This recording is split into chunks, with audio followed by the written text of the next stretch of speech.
So welcome back to the channel. आज मैं आपके साथ डिस्कस करूंगी मेरे सीए इंटर की फेल से लेके पास होने तक की जर्नी के अंदर मैंने क्या क्या एफर्ट्स डाले थे, तो वो मैं आपके साथ फटाफट से डिस्कस करूंगी।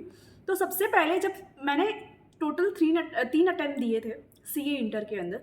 सो पहले 2 अटैम्प्ट में नहीं निकला, एक भी ग्रुप नहीं निकला, एक भी एग्जामिशन नहीं था, तो मतलब अल्टीमेटली देखा जाए तो 0 पे ही थी सेकेंड अटैम्प्ट तक। थर्ड अटेम्प्ट में ऐसा था कि जब सेकेंड अटेम्प्ट का रिजल्ट आया तब बहुत मतलब खुद को लग रहा था कि मैं बार बार फेल हो रही हूँ, अब इस फेलियर में से कैसे निकलूँगी बाहर।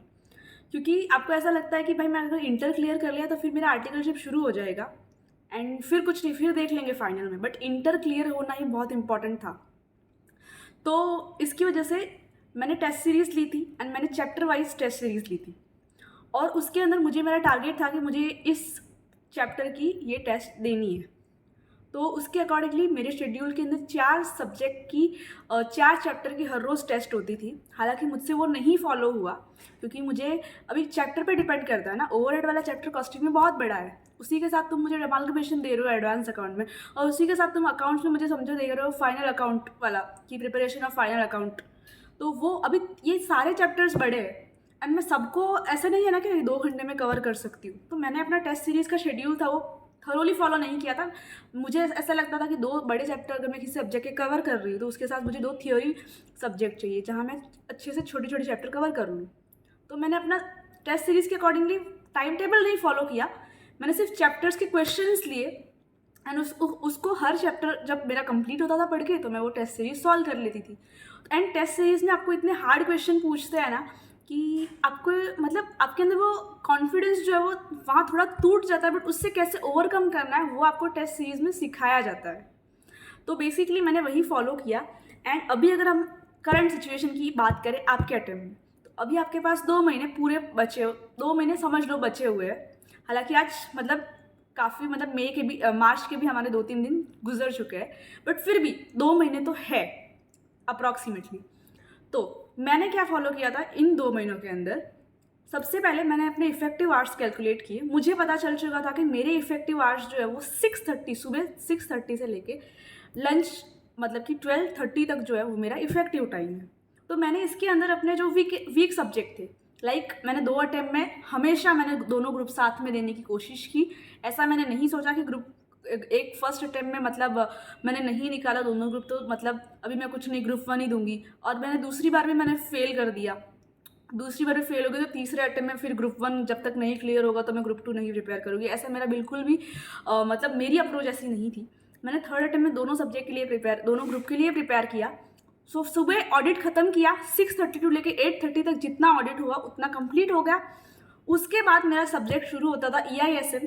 बहुत वास्ट मतलब सब्जेक्ट है एंड बहुत सारे टर्मिनोलॉजीज है, तो हम कंफ्यूज होने के हमारे फुल चांसेस रहते हैं।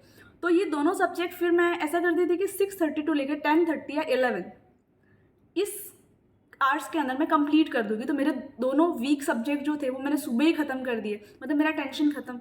अब मेरा पूरा पीछे का बचा हुआ दिन है वो मेरा इफेक्टिवली मैं यूज़ कर सकती हूँ। तो 10:30 या 11 तक मेरा वो कंप्लीट हुआ। फिर मतलब मेरी ऐसे आदत थी कि मैं नहा के नहीं पढ़ती थी, क्योंकि फिर मुझे मतलब ऐसा थोड़ा लेजीनेस आ जाता था एंड मुझे नींद आने लगती थी अगर मैं नहा के पढ़ूँ तो मेरा ऐसा था। आप ऐसे फॉलो मत करना, आपके अकॉर्डिंगली आप देख लेना। तो 6:30 टू 10:30 या 11 वो हो गया। उसके बाद एक थोड़ा सा ब्रेक ले लिया, आधा घंटा ब्रेकफास्ट वगैरह कुछ करना हो तो। फिर 11:30 टू लेके मेरा 1:30 तक 2 घंटे का एक प्रैक्टिकल सब्जेक्ट करने का स्लॉट था। मतलब मैं ऐसा करती थी आज मैं अकाउंट्स कर रही हूँ इन 2 घंटों में, तो कल इन 2 घंटों में मैं एडवांस अकाउंट करूँगी।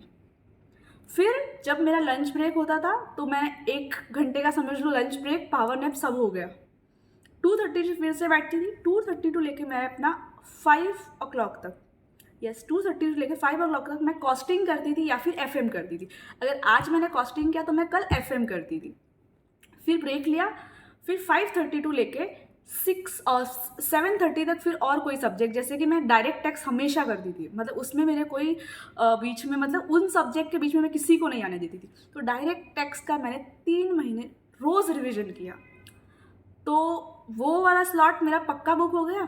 फिर 7:30 से लेके 8 तक थोड़ा टाइम पास किया, 9:30 तक थोड़ा टाइम पास किया, 9:30 टू लेके 11 तक मैं अपना लॉ पढ़ती थी। लॉ के सारे ICI के मॉड्यूल कवर करना, मॉड्यूल के क्वेश्चन कवर करना, या फिर RTP MTP देखना, या फिर कोई रिविजनरी वीडियो अगर देखना हो तो, हालांकि वो प्रेफरेबल नहीं है क्योंकि अब सेल्फ स्टडी का ही टाइम है, तो उसके अकॉर्डिंगली फिर मैं टेस्ट सीरीज़ की क्वेश्चन सॉल्व करती थी।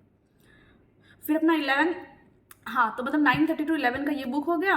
एंड उसके बाद टाइम मिला तो मैं थोड़ा इको को दे देती थी कि 11 to पौने 12 तक कुछ तो इतना टाइम दे दो, 5 बजे तो मतलब 12 बजे के बाद तो सोना ही है कि सुबह फिर 6:30 तक तो मेरा शेड्यूल स्टार्ट हो जाएगा, तो 6 घंटे की नींद मैं इफेक्टिवली लेती थी। तो इसके अकॉर्डिंगली मैंने लिया। एंड मेरा टाइम टेबल इस तरीके से मैं बता रही हूँ क्योंकि मेरे सारे लेक्चर्स हो चुके थे, सेल्फ स्टडी के जो रिविजनरी पेपर्स एंड वो जो पार्ट था वही मेरा इन टाइम के ड्यूरिंग बचा था। तो मेरा जो शेड्यूल है ना वो आपको टेस्ट सीरीज़ के अकॉर्डिंगली फॉलो करना है तो इफेक्टिव होगा। एंड दूसरा मुझे पता था मेरा गोल क्या है कि मुझे टेस्ट सीरीज़ के क्वेश्चन सॉल्व करने हैं, उसके बाद मुझे RTP MTP देखना है। तो 2 महीने के इस शेड्यूल के अंदर मैंने फिर हर एक सब्जेक्ट को मतलब 2-2 घंटा ऐसे दिया। एंड मेरे जो शेड्यूल के अंदर जो सब्जेक्ट फिक्स थे उसको मैं बताती हूँ, audit, EISM and direct tax. ये 3 ऐसे सब्जेक्ट थे जिनको मैंने एक भी दिन नहीं छोड़ा कि मैं आज नहीं करूँगी। ये तीनों सब्जेक्ट मैंने रोज़ किए हैं। तो मेरे अल्टरनेटिव सब्जेक्ट कौन कौन से थे? लॉ मेरा अच्छा था तो मुझे उसका टेंशन नहीं था, कॉस्टिंग भी अच्छा था तो उसका भी टेंशन नहीं था, अकाउंट्स एंड एडवांस अकाउंट, तो ये सारे सब्जेक्ट्स मेरे लल्लू पल्लू थे, तो मतलब मुझे इनका टेंशन नहीं था। FM का भी मुझे टेंशन नहीं था। तो इसके लिए हार्ड सब्जेक्ट को रोज़ करना मेरे अकॉर्डिंगली बहुत ज़रूरी है, क्योंकि अगर आपने सोचा ना कि ऑडिट पढ़ लिया 7 दिन में एक साथ और उसके बाद एग्ज़ाम के टाइम पे ही पढ़ूंगा 1 महीने बाद, याद नहीं रहेगा। इससे अच्छा मुझे ऐसा लगता है कि आप 2 घंटे ऑडिट को रोज़ सुबह दो, ताकि आप उस सीरीज़ के अंदर ना कहीं भी आप मिस आउट नहीं करोगे एक भी दिन। एंड आपको कॉन्फिडेंस रहेगा कि एटलीस्ट हाँ मैंने रोज़ पढ़ा है, मुझे पता है, मैं कोई कंसेप्ट भूल नहीं जाऊँगा। तो मेरा ये शेड्यूल था, आपको अगर अच्छा लगे तो आप फॉलो करना। एंड मुझे तो इसमें बहुत सक्सेस मिली। मेरी जो फेलियर की जर्नी थी वो यहाँ आके ख़त्म हो गई, मतलब अब मुझे पास का रिजल्ट देखने मिला। सो जिन्होंने मुझे सजेस्ट किया था कि मैंने कैसे फॉलो किया, तो मैं उनके लिए मैंने ये वीडियो बनाया है। सो आई होप सो आपको ये हेल्पफुल होगा। एंड अगर और कुछ भी क्वेरीज हो, let me know in comment section. Thank you so much for watching the video.